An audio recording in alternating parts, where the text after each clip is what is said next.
ఎందుకంటే still 80% of the pole అది హత్య అని మాట్లాడుతున్నారు క్రిస్టియన్ కమ్యూనిటీ నుంచి. నేను నా ఫస్ట్ ఇంటర్వ్యూ తర్వాత నాకు చాలా కాల్స్ వచ్చినాయి, చాలా థ్రెటనింగ్ కాల్స్ వచ్చినాయి, and we are recording all of them.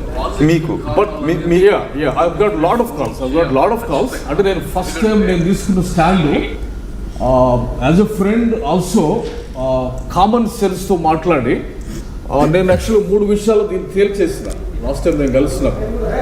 అదేమంటే ఫస్ట్ ఫుటేజ్లో యాక్సిడెంట్, డస్ట్, స్పీడ్ ఒకటి కనిపించింది, తర్వాత లారీ కిందకి వెళ్తాం ఒకటి కనిపించింది.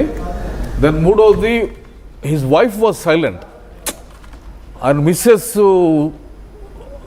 స్టేట్మెంట్ వచ్చిన తర్వాత ఆమె మౌనంలోకి వెళ్ళిపోయింది. దెన్ మై కామన్ సెన్స్ ఏంటంటే, ఒక 2 రాష్ట్రాలు నీ భర్త తాగుమోతు అంటే ఒకవేళ అది కాకపోతే వైఫ్ సైలెంట్గా ఉండలేదు. నీ భర్త ఎవరో చంపొచ్చాడు, లేకపోతే నీ భర్త తాగుమోతు అని ఒక లేని దాన్ని ఒకవేళ అభియోగాన్ని మోపుతూ ఉంటే ఒక వైఫ్ మౌనంగా ఉండదు, ఖచ్చితంగా ఖండించేది. ఆమె ఖండించకుండా మౌనం ఉండే లెక్కే. Then I said okay there is something అని చెప్పి ఈ 3 విషయాలు బట్టి ఇది యాక్సిడెంటే అయి ఉండొచ్చు అని చెప్పి నేను ఫస్ట్ డిసైడ్ చేసిన. కానీ కమ్యూనిటీ పరంగా చాలా భావోద్రేకాలు ఉన్నాయి ఇక్కడ, చాలా భావోద్రేకాలు ఉన్నాయి. ఆల్మోస్ట్ నా పోల్ కూడా చెప్తుంది కాబట్టి 80% of the people still think it is a murder. So I also want to know how it is a murder.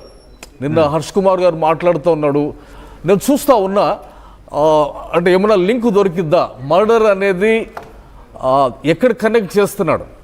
I'm also listening to. ఇప్పటికీ కూడా మన పోల్లో 80%, 79% అనుమానాలు ఉన్నాయని అంటున్నారు, 21% మంది మాత్రం లేవని అంటూ ఉన్నారు. 80% రైట్. సో దీని గురించి బలంగా మాట్లాడుతుంది హర్ష్ కుమార్ గారు, తర్వాత KA Paul garu. So I'm waiting. KA Paul గారి దగ్గర ఎవిడెన్స్ ఉంది అంటున్నాడు. సో ఆయన ఏమి మిస్టీరియస్ ఎవిడెన్స్. కానీ అనిల్ గారు, క్రిస్టియన్, మీరు ఒక క్రైస్తవులుగా ఉన్నారు, క్రిస్టియన్ ఆర్గనైజేషన్ నడుపుతున్నారు, క్రిస్టియన్ కమ్యూనిటీ ఎక్కువ మంది ఇది హత్యని విలువ చేస్తున్నారు. కానీ మీరు ఎందుకు ఇది యాక్సిడెంట్ అనే అంటున్నారు? మీకు యాక్సిడెంట్ అని ఎందుకు అనిపిస్తుంది? అందరితో మీరు ఎందుకు డిఫర్ అవుతున్నారు? నేను అదేమంటే హత్య పబ్లిక్లో కొన్ని ప్రొఫైల్స్ చూడగానే కొన్ని రిస్కీ ప్రొఫైల్స్ అర్థమవుతాయి. ఓకే, అరే వీడిని ఎవడో కానీ ఎప్పుడో వేసేస్తాడు అని కొన్ని ప్రొఫైల్స్ అర్థమవుతాయి. అంటే వాళ్ళు మాట్లాడే విధానాన్ని కానీ వాళ్ళ పబ్లిక్లో వాళ్ళు ప్రజెంట్ చేసుకునే దాన్ని బట్టి కానీ కొన్ని, అంటే వాళ్ళ సో కొన్ని ప్రొఫైల్స్, రిస్కీ ప్రొఫైల్స్ అర్థమవుతాయి. అది ఆ పర్సన్కి కూడా అర్థమవుతుంది. అరే నేను మాట్లాడుతుంది చాలా దుడుసుగా ఉంది కాబట్టి నాకేమన్నా హాని జరగవచ్చు అని ఆ పర్సన్కి ఫస్ట్ అర్థమవుతుంది. అర్థమైనప్పుడు ఫస్ట్ కామన్ సెన్స్ ఏంటంటే, మాకు క్రిస్టియన్ కమ్యూనిటీలో ఆల్రెడీ ఈ బౌన్సర్స్ కల్చర్ వచ్చింది ఆల్రెడీ. సో ప్రవీణ్ బౌన్సర్స్ ఎందుకు పెట్టుకోలేదు? సో చాలా కామన్ సెన్స్ నువ్వు కనెక్ట్ చేసుకుంటే వెళ్తే, ప్రవీణ్ ప్రొఫైల్ ఎంత పెద్ద ప్రొఫైలు, ఆయన్ని హత్య చేయడానికి అంత అవసరం ఎవరికి ఉంది? Like is that risky profile? ఇప్పుడు సో అట్లా గమనించినప్పుడు, కామన్ సెన్స్ చూసినప్పుడు, ఓకే సొసైటీలో easy public figure, can like easy on that kind of risk జోన్లో ఉన్నాడా? ఇప్పుడు కొంతమంది ఆంధ్రాలో వైసీపీలో ఉన్నప్పుడు కొంతమంది నాయకులు మాట్లాడేవాళ్ళు, వాళ్ళ నోటి దురుసు చూస్తేనే అరే వీడిని ఎవడో వేసేస్తాడరా అని అర్థమవుతుంది. వార్తలు చూసేటప్పుడు కూడా అర్థమవుతుంది, ఎందుకంటే వాళ్ళ బిహేవియర్ని బట్టి. సో ఆ క్యాల్కులేషన్ వెళ్ళినప్పుడు ఈయనకు అంత ప్రొఫైల్, అంత రిస్క్ ఉందా? ఒకవేళ రిస్క్ ఉందా అని అనిపించింది కదా. Personally I thought it is not so. Personally when I saw day 1 and when I saw all these videos, అంత రిస్కీ ప్రొఫైలా ఇది? అంత రిస్కీ ప్రొఫైలా? ప్లస్ ఇతన్ని చంపటానికి ఎవరు ఉన్నారు అవతల, వాళ్ళ బెనిఫిట్స్ ఏంటి? Sugunakar is here, Karunakar Sugunakar is here. నేను ఫస్ట్ రోజు చూడగల నా వైఫ్తో చెప్పిన, అంటే వాళ్ళకి ప్రవీణ్ని చంపే అంత సీన్ వాళ్ళకి లేదు, ప్రవీణ్కి కూడా అంత సీన్ లేదు. అంటే they are not in that level. Questions అడిగారు, మీరు అనిల్ ఫ్రెండ్ కాదు, ఆయనకు లక్షణాలు లేవు, మీరు ఫ్రెండ్ కదా, మీరు చెప్పొచ్చు కదా బౌన్సర్లను పెట్టుకోమని. Let me explain that also. Praveen నేను పనిచేసిన ఆర్గనైజేషన్లో నేను ఒక 15 years ఎక్కడైతే పనిచేశానో సేమ్ ఆర్గనైజేషన్లో నాకు జూనియర్గా వచ్చాడు. Okay. So when I left that organisation నేను అక్కడ ఏం చేశానో అనే పనులన్నీ ప్రవీణ్కి తెలుసు కాబట్టి నాకు ఆ రిలేషన్ అన్న అని నన్ను సంబోధించేవాడు. నేను ఆఫీస్కి వెళ్ళేవాడిని, మాట్లాడేవాడిని.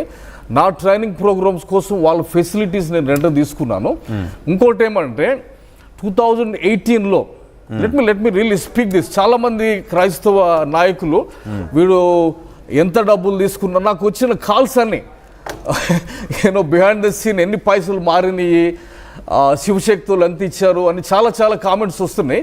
ఇక్కడ ఇష్యూ ఏంటంటే I am sincerely not even for the community, I'm for the country. Let's be very clear.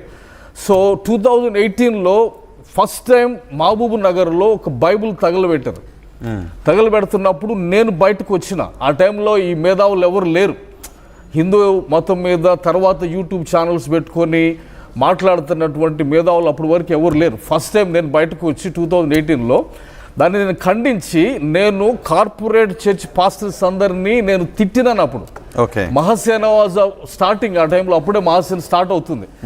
నేను కల్వర్ సతీష్ని మిగతా వాళ్ళందరినీ ఐ సెడ్ బైబుల్ దాలు పెడతా ఉంటే మీరు ఏం చేస్తున్నారు, బయటకు వచ్చి ఒక ప్రెస్ మీట్ కూడా పెట్టలేరా అని చెప్పి నేను ఒక వీడియోని రిలీజ్ చేసిన. చాలా వైరల్ అయింది. తర్వాత మహాసేన రాజేష్ వచ్చి హైదరాబాద్కి వచ్చి ప్రెస్ మీట్ పెట్టెళ్ళాడు. బైబుల్ తగలబెట్టడం తప్పు అని ఖండించాడు. దాన్ని నేను ఇంకా ముందుకు తీసుకెళ్ళి హరిహర కళాభవన్లో తెలుగు క్రిస్టియన్ ఇంటలెక్చువల్ సమ్మిట్ అని పెట్టినారు ఆయన. ఆ సమ్మిట్ పెట్టిన తర్వాత ప్రవీణ్ నాకు టచ్లో వచ్చాడు. ప్రవీణ్ అప్పటికే సాక్షి అని స్టార్ట్ చేసి చేస్తూ ఉన్నాడు, అపాలజెటిక్ ప్రోగ్రామ్స్లో ఉన్నాడు అన్నమాట. సో ప్రవీణ్తో నేను మాట్లాడాను. ప్రవీణ్ చాలా దుమారం అవుతుంది, చాలామంది దుమ్మెత్తి బైబుల్ని కించపరుస్తున్నారు. సో కమ్యూనిటీ తరఫున దీన్ని ఖండించే వాయిస్ లేదు. సో మనం ఒక ప్లాట్ఫామ్ పెడదాము, తెలుగు క్రిస్టియన్ ఇంటలెక్చువల్ అసోసియేషన్ పెడదాము, దానికి నువ్వు ప్రెసిడెంట్గా ఉండు అని నేను అడిగిన అనమాట. సో అక్కడ నుంచి my journey with him, Praveen తోటి లాస్ట్ 10 yearsలో ఆయన ఇంటలెక్చువల్గా ఎక్కడ చేసినా కానీ నాకు టచ్లో ఉండి ఆ రూట్లో పోతున్నా. So he is not my ఎంతమంది అంటే 78% దీన్ని నమ్మట్లేదు, దీన్ని డౌట్స్ అని అంటూ ఉన్నప్పుడు ఆ డౌట్స్ మీకు ఎక్కడ కలగట్లేదా? ఎంతమంది చెప్తున్న డౌట్స్ మీకు ఎక్కడ కలగట్లేదా? అంటే see I want her wife to speak about it. నాకేంటంటే ఒక కాంక్రీట్ ఎవిడెన్స్ మనకు కావాలి. ఇక్కడ వాళ్ళ మిస్సెస్ వచ్చి బయటకు వచ్చి కనీసం ఖండించాల, ఏది మై హస్బెండ్ తాగడు అని చెప్పి. సో డౌట్స్ కంటే కూడా కనెక్టింగ్ అంటే all the common sense points అన్నీ కూడా దేర్ కెన్ బి